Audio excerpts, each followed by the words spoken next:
This week's episode is brought to you in part by MPix, delivering the highest quality prints and products from your photos. Shoot today, upload tonight, we ship tomorrow. Welcome to Photoshop User TV, brought to you by the National Association of Photoshop Professionals. And now, here are your hosts, the Photoshop guys. Well, hi everyone, welcome to a strong bad episode of Photoshop User TV. We are brought to you by the fine folks that bring you Photoshop User magazine, the favorite Photoshop magazine everywhere. Well, hi folks, we are back. We're fresh back from Photoshop World. I'm Corey Barker. I'm here with the newest addition to the Photoshop team, Mr. Pete Collins, and of course, over in the Weather Center is RC. Hey everybody, hey everybody. Good, we just got back. Pete, how was it, first Photoshop World? Awesome. First time. Great experience. Great I got back and slept 17 hours the first day back. I think we all did, put ourselves in a small coma. So we are back. We're back to get ready and get right into getting you the best tips anywhere. But we're going to jump right in with Mr. RC, who I think has a Lightroom tip. Yeah, quick Lightroom tip. So this is the deal. We were sitting around at Photoshop World and we were talking about finding files and how to be able to look for a specific file and how to be able to move stuff. A lot of the times whenever I'm working inside of Lightroom, I'm working with images that sit on a removable drive. So this is what I do. Let's just say, for example, I have this image that's open right here, and this image is relating to a series of files that I've imported onto my desktop. Most of the time, whenever I import a file or import a shoot, that shoot goes into a folder that sits right there on the desktop. Then I move it, and I move it into a specific folder on my removable drive. Now, watch this. I'm just going to go ahead and drag this and delete it. The moment that I delete that, you're going to notice that that file automatically comes up as missing. And if you're doing this, you know, over and over and over, sometimes it becomes a little tedious for you to be able to go find the file, find the file, find the file. And if you have these files in multiple directories, it's probably a lot easier for you to be able to find the folder than find the individual file. All we really need to do here is just do a right click on the file, and instead of going to Show in Finder, I would select Go to Folder and Library. This is going to highlight the specific library here on the left-hand side, and it's also going to show you the folder that you're using. Once you're at that folder, right click, Find Missing Folder, and now you can go to the specific directory that you want, and all you're doing now is just highlighting it. So here's the folder, I just found it, I click Choose, and automatically those files are found. So inside of Lightroom, what happens is, sometimes it's really good about finding one file and it'll find all of the files that are nearby and associated with it. But if you run into a problem with that, finding the folder is probably the best way for you to be able to do that. That's cool. Yeah. And again, I mean, I don't even use Lightroom, but I will say that managing files like that, it beats Bridge any day. Yeah. Of course, absolutely. Now, we've got a quick tip from Pete coming up. I just want to mention real quick that a little later in the show, we've got a very special guest, Mr. Joey Wright, super talented photographer. He's going to have a little quick tip for us. But before we do that, Mr. Pete, what have you got? Well, I'm going to monkey around with you today. As some of y'all know, I like to doodle, I like to draw, and a lot of times I will draw on a piece of paper, but then I would like to import this into Photoshop so I could use it for whatever project I'm working on. Well, one of the easiest things to do is I just simply take this image and I just grab my camera and take a quick snapshot of it. And if you look right here, this is what it is. There's nothing spectacular about that picture. I just quick picture, and then what I will do is I will take it over into Lightroom and I will tweak it and I'll bump up the contrast so that I can set it up that I can easily remove the white background and just leave the sketch there by itself. And the reason why I want to do that is I want to be able to have that sketching on its own layer, that I can put stuff below it, above it, I can manipulate it. A lot of people, if you're used to being an artist and drawing on paper and stuff, you think it's all got to be on one layer. What Photoshop does for the artist and the illustrator is it allows you to use all the power of Photoshop and still be able to have the creative side of drawing. And so what I've done is I've taken this monkey and I've just simply, if I wanted to withdraw the sketch itself, I would go up to Select, and I would select color range, and then I would click on not the vine, but on the backdrop. And then I'd move my fuzziness over just a little bit to try to get the most of the monkey that I can. And then I hit OK. And when I do that, because I've selected the background, now I need to hit Command or Control, Shift, and I to get the inverse. and then I simply hit Command or Control J to bump it up on its own layer. And if I remove the background, you can see now that it is simply just the lines that I've drawn. And I can grab that and I can take the, well, it helps if I don't hit the background layer, but if I hit the top layer, and I can now move that around, I can erase the vines, I can separate this out and work on it as a Photoshop file, just use all the different Photoshop effects I want on it. And now, see, that's one of the things, and just to kind of talk about this kind of stuff, I think it's really, really good that you're covering this kind of stuff, Pete, because what happens is, as an artist, artists tend to sometimes forget. Like, a lot of people are like, well, if I'm going into Photoshop, I have to do everything in Photoshop, and you don't really have to. Yeah. You know, like, I know that a lot of your drawings, you do a lot of drawings on paper. Right. Well, because I'm a lot more comfortable with paper a lot of times, and that's what I grew up drawing on. And unless you've got something like the Cintiq from Wacom, you're going to be kind of... Perhaps the new Inkling. Yes, they've got the new Inkling coming out and the new Cintiq. Wacom is knocking it out of the park, being able to help illustrators and artists to create how they feel comfortable. It's great. And I think you raised an interesting point there. It's just that a lot of people that look at Photoshop as strictly a photography thing, and it says, as an illustrator myself, and I know Bert does it too, using so many other photography features, things like I'll do dodging and burning on images that are completely illustrations, you know, so they're able to be used in numerous ways, and that's a very good point. So the whole concept of being able to use layers just gives you so much more power to be creative with what you're doing. Here's the example. I've pulled it in, and here's the monkey that I've pulled in the sketch. I've separated the vine and stuff out, and here's the vine in here. But now what I can do is I can color it from underneath. Let me remove the vine. Oop, I moved my monkey over a little. How often do you say that?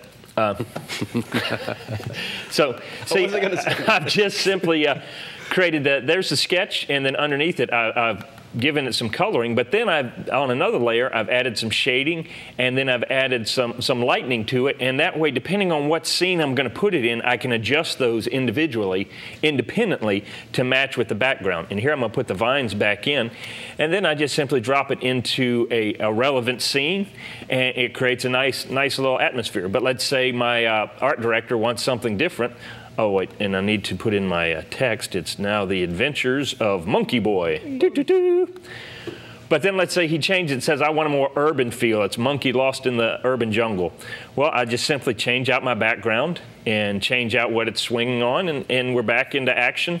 And it's just like that. So it's remembering that your illustrations don't have to stop with paper, and they don't have to stop with just putting them in there and having it all done in Photoshop on one layer. Use those layers and have fun with your illustrations. The time-saving measures alone are worth it. Oh, yeah. It's absolutely. Great. So.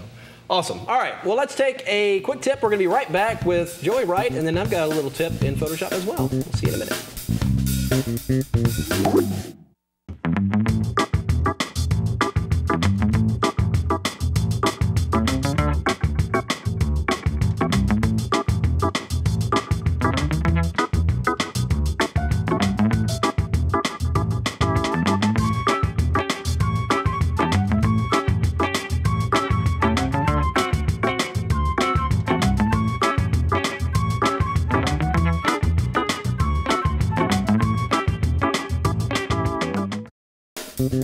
Hi everybody, Matt Kloskowski here on the set of Photoshop TV with Joey Wright from Joey Wright Photography.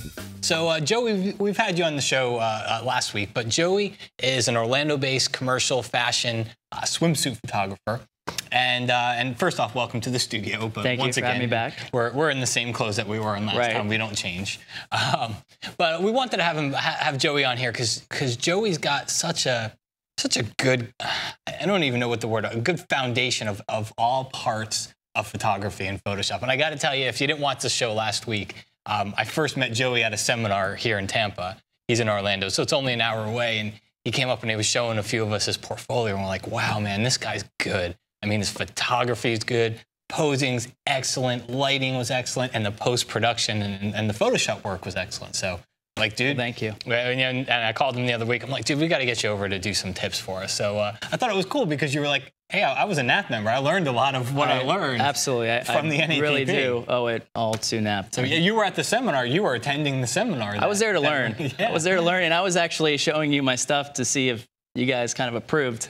You know, I feel like, all right, we approved. Teacher, what did I get on this? We approved. So. We most definitely approved. And So you got a tip to share with us today. So last week, you can kind of show what you did last week, and then where you're going to pick up. We were working on this beauty shot that I took. Now, this is just in a very raw form, so don't judge it. But you see, we fixed the eye problem we had here, which was she was squinting. And I'm going to go back to the original photo. I have it on actually the fixed version right now. But the original shows that this eye over on the right side of the screen is squinting a little more than the eye on the left. Now, you can't just copy the good eye and flip it and paste it over if she's not looking straight at the camera, because then she'll be cross-eyed. So rather than that, we did a little quick fix with the liquify tool in last week's episode. And here's the finished result. But you can see where we pulled that lid up. Nice and subtle, but it works. So. Yeah. So, and we took less than a minute to do it. Yeah. It was really simple. All right. So this week, we're still working on the eyes. We're going to fix just the wrinkles under the eyes, but without doing what I try so hard not to do, which is over retouching, just completely smoothing out the skin, because it's not realistic. And people catch on to, they catch on to perfection, and they know something's off. So what I try to do is leave a little imperfection, but sometimes we're working on these photos for so long that we get caught up in it. Yeah, absolutely. It happens to me. Right. I've got to step away sometimes. Absolutely. Because the way I see a photo a half hour after I've been working on it is much different than the way I see it when I'm in the immediate time of working on it. So. Right, and that, I think, happens to everybody. Yeah. So what I do is I've kind of come up with a little method to not start over, but knowing that I've just gone a little too far, how do I come back? And I didn't notice it right after the last step. So this is not a matter of undo or anything. Right, an undo or anything. Yeah. So you've got to kind of use the original state of the photograph to get you back to a more realistic position. Okay. So what I'm going to do first is show you how I might botch this and kind of kill the realism here. And I'm going to use the patch tool. Probably wouldn't be, it's the fastest way to show you guys, but I might go through with the healing brush and do a little more fine detail. But okay, so we've wiped out that side. We're going to do the same thing over here. Very natural. Okay. Yes, that looks right. Nothing wrong with that. So now she looks like a porcelain doll. So we're going to go ahead and fix that. Let me deselect here. And this might be the time where I come in and say, wow, what was I thinking? Okay. So how do I fix that? I use the history brush tool, which was in my tip last week. Again, a tool I think people sort of don't ever really find a good use for. Well, I've found a little helpful use for it here. So what I would do is select a history brush, make sure that in your history palette that the original state is selected over here. Wherever you have this little icon with the brush tool is what the history brush is going to bring you back to. So I just have it set to the original photo. And as long as you're in the same session of working on the photo, you haven't saved it and closed it, you always have access to the beginning, the very beginning of the photo. Yeah. So here, what I'm going to do is take the history brush, set the opacity to 15%. Okay, I don't want to bring it all the way back, and that was the whole point. I just went a little too far.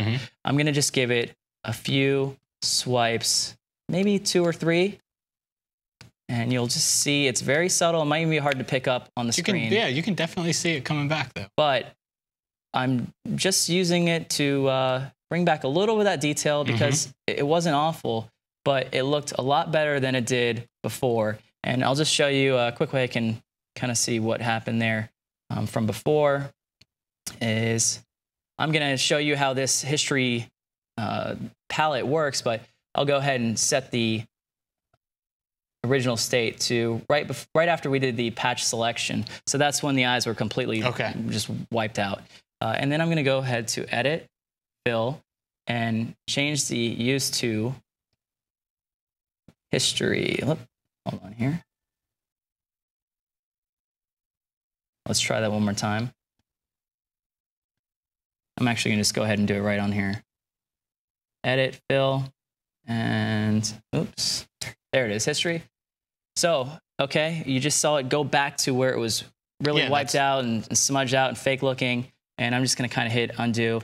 And just that little 15% opacity history brush brought back just enough detail to make it subtle, but it's real, and that's and those are the little things with retouching. Right, because nobody's perfect, so Exactly. there needs to be a little imperfection. Very So cool. People pick up on that, and that's kind of an important thing. But it's just a quick little way when you get in that position where you went too far. Now, one other side tip is you've created that brush. You don't always want to have to go back there and select the brush, change it to 15%. Right.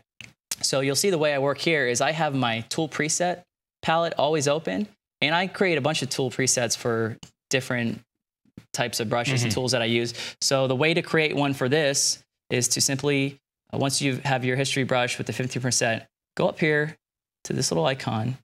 This will open up your tool presets, and I'm just going to hit the little new page icon there. And now it gives me an option. I can name it. Yeah, I just call it history brush, bring it back a bit. And once you do that, it goes into That's a good name for it. That's exactly what it's doing. It's over here. So now all I have to do is whether I was on, some other tool and I want to go back to that history brush, just click it. It's going to have all the properties that I set into that preset. Very nice. Yeah. Very nice. All right. So where can people find out more about you? And I'm gonna jump in ahead of time and just let people know. You might have seen Joey. Joey's done calendar work. You actually can you talk about one of the ones that you're? I can talk about the one I just got back from doing. Okay, let's talk about the one. Yeah, I don't want to spoil it for you, but you just got back from doing a calendar shoot. I just shot a swimsuit calendar. Yeah, that was fun. They give us a lot of access to. We shot around the volcano in front of the MGM. Yeah. So, or the Mirage, I'm sorry, in front of the Mirage. We got in the access area and shot under the waterfalls and stuff, which was really cool. It's great. So you'll see a lot of Joey's work in various calendars, and then also you might find Joey. He was one of the Westcott top lighting pros, and you might have seen him at Photoshop World if you've been to Photoshop World before. Joey will often speak in their booth. So, and that I have to say only happened because I was a Photoshop World attendee. So 2 years ago, I was there as an attendee, there to learn, but I always bring my portfolio, and that's the whole point. We like to share our work with people. So somebody said, hey, you should show my friend who works at the Westcott booth, and I showed her, and she told me, hey, we're having a contest right now. You need to submit it. So I did that. I submitted, and a couple weeks later, got the email you're one of the that top lighting pros I was in there, magazine. which I was blown away, because it was along with the instructors that were there teaching me at Photoshop World. So that's great. Yeah, that's a good, man. humbling experience. That's a great story. And then, of course, we can find you over on your website. At www.joeywrightphotography.com. That's Wright with a W. Cool. All right. This is not the last time you will see Joey. We will have him on the show again. But in the meantime, thanks very much for that tip. I'm sure everybody else appreciates it. Thanks for having me. Appreciate it. And we're back. Thanks, Joey. That was pretty cool stuff. Joey's pretty cool. He was a Photoshop world. Yeah, he was great hanging out with us. Yeah, he's a very cool guy. All right, moving on. I've got a little tip in Photoshop for extracting elements on a white background. You kind of almost in the same vein of what Pete did a moment ago, but this is something I've gotten a lot of questions about. And you can see here I've got an image. It's a simple wine glass on a white background. Now, typically, if this was just a solid object or something like that, it would be really easy. I would probably use like the magic wand tool and select the background, or even the color range, select the background, and inverse it, and then I would get it. But this glass, for instance, does have some transparent areas that you would ordinarily see through to that background.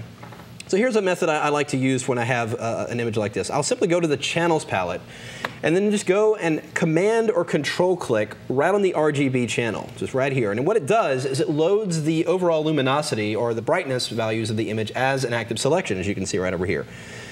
But what I want is the subject. So the subject is really comprised of a lot of dark elements, black and gray, and some color elements. I'm going to go in under Select menu and choose Inverse. And I'm simply going to press Command J. And what that's going to do is copy that selected area to a new layer.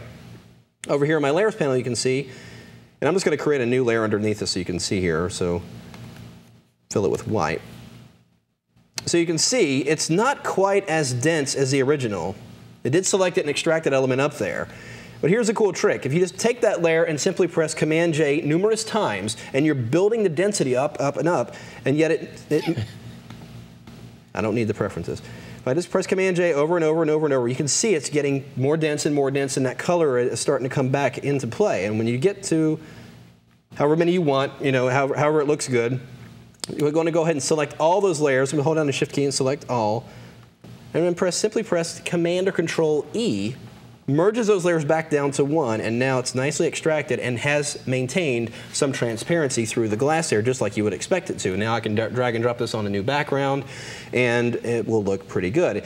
And it works on different scenarios. I've got a couple tutorials I've done where I use simple abstract water elements like this. Well, extracting water can be a bit of a challenge, even when it's on a simple white background. But using that same method, go over here to the Channels palette, Command-click on the RGB, then simply inverse that selection, and then press Command-J, puts it on a new layer, and it'll turn off that layer and just press Command-J over and over and over. Builds that density back up, but it maintains the transparencies in areas you would expect it to, and then just simply merge that back down, and now you've got nicely extracted elements. And it mostly works for elements that are on a white background. Of course, if it's on a black background, you would pretty much do the opposite. You could just inverse the you wouldn't have to inverse the selection. Yeah, you just click on the channel and do that. But it's one method of being able to, especially elements that contain water or subtle transparent elements like that. I think it's a very good technique. That's a great technique. That's a huge time saver. Oh, absolutely, yeah. Oh. So, because every scenario is going to be different. You're going to have different scenarios with different types of objects. So having numerous techniques in your arsenal can only benefit you in the future. Okay. That's pretty cool. All right, I think we're time. Did you say that's pretty cool to yourself? Your own tip? I'm pretty cool. Well done. Well done, Corey. If it doesn't impress me, how can it impress everybody else? I just don't know how that works. All right, let's take a break because we're running out of funny things to say. Never. Never. We're going to take a quick break. We'll be right back with contests, prizes, and closing of the show, and we hope you join us. You've stayed with us this long. Why not stay a few more minutes?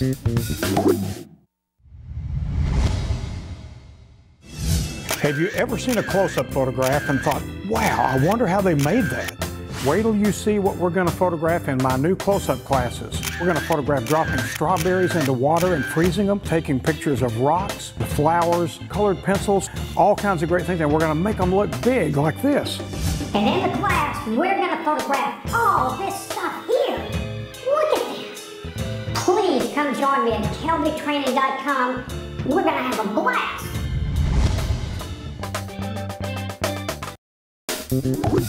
And we're back. And guess what time it is, Corey? I don't know. It's contest time. And we're going to throw over to RC to see what we're going to do this week. That's right. Now, this is what you need to do. You need to be able to go to the Kelby TV website, go to the Photoshop User TV section, and for this episode, leave us a comment. It could be whatever comment you want. It could be a positive comment, a negative comment, hate mail, fan mail. Obviously, hate mail is not going to win, but you can go ahead and leave it anyway. Leave us an idea. A lot of the times, I spend a lot of time trying to talk to you guys about this is your show. So if you want to see something, you need to be able to tell us that. Leave us a comment. We'll pick somebody at random, and that random person is going to win something. Well, RC, they're going to win Photoshop Compositing Secrets by Matt K. I'm not even going to try to say his last name, even though I work with him. It's Kozlowski. Yeah. Rockin' the Houski, Kozlowski. And you also get gift cards from Adorama. Couldn't even say it. Adorama, the photography people. Thank you, Corey. Correct. Very nice. Yes, you will get those prizes if you are randomly selected or if just RC thinks your name sounds cool. And now, just for the record, I have nothing to do with who's picking. If you don't get it, it's RC's fault. That is indeed a good question. Who actually picks the winners? We always say this. Yeah, actually, we have a producer. The producer actually runs through all of the emails and randomly selects a person. They use a number counter, some sort of voodoo, some smoke screens. And squirrel. Like that. I think there's a squirrel. Yeah, so random people actually choose this kind of stuff. So we have nothing to do with it. So putting in a comment that says something like, Pete, you smell terrific, will get you absolutely nowhere. But I will sense it. It might get us a good laugh, though. Sense it. Oh, yes. Oh, we should have, people should write in their best joke. Someone should shoot this show in the head now. Somebody should write in their best joke. Not a dirty joke, but a good joke. So even a Photoshop-related joke. Anyway, that wraps up this week's episode. I want to thank you guys for joining us. On behalf of myself, Mr. Pete Collins, and over there at the Weather Center, we never got a weather update today. Yeah, the Minnesota plains are actually looking a little bit bare this time around. Ooh. This time of year, it's a bit bare. Quite. No sports update. I know football season's underway. So. No, next week. Next week. It's going to be pretty good. Okay. So tune back in. We'll give you the live updates for the highlights of the NFL Week 2. Not really. Thank you, guys. We'll see you next week, and bye. Adios. I'm out. We're out. Out. Bye.